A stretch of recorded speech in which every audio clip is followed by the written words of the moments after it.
आवडता तुम्ही सगळ्याला. मग आठवण येते का नाही? लय आठवण येते त्याची. पण घरच्यांना मारून कुटून ते लपडं मोल्ड आणि तुमच्या गळ्यात गुतून दिलं. म्हणजे तो लपडं होतं काय याच्या आधी? सगळ्याच राहतं तुमचं बी असन ना. अव एकदम कोरा करकरीत पीस आहे मी.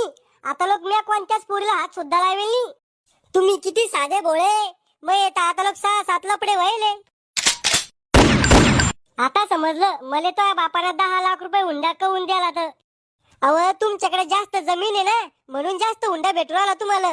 तुमची सगळी जमीन किती आहे? आपली सगळी जमीन 20 एकर आहे. करे तुमचं वावर नांगराला ट्रॅक्टर आलत. तुम्ही ट्रॅक्टर वाल्याला 10 एकर जमीन सांगितली होती. मग अजून 10 एकर आता कुठून आली? अरे जंगल दिमाखाच्या ट्रॅक्टर वाल्याला जमीन कमी सांगायची आणि पोरी वाल्याला जमीन शिल्लक सांगायची, तेव्हाच फायदा होतो. वा रे काय दिमाग येतो वा. तो यावर तर 2 पीस सळलेले कुत्रे वळवून टाकायला पाहिजे. येल्लो काय झालं? काही नाही. तुमच्या काय अपेक्षा आहे माझ्याकडून?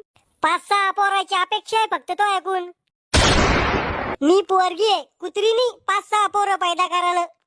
तू फक्त माया बापाला खुश ठेव, बाकी काहीच अपेक्षा नाही मला तो ऐकून. काय करू तुमच्या माया बापाला खुश ठेवासाठी? नाचू का त्याच्या पुढं? अव घुटण्यात मेंदू त्याच्या पुढे तमाशा नाही करा.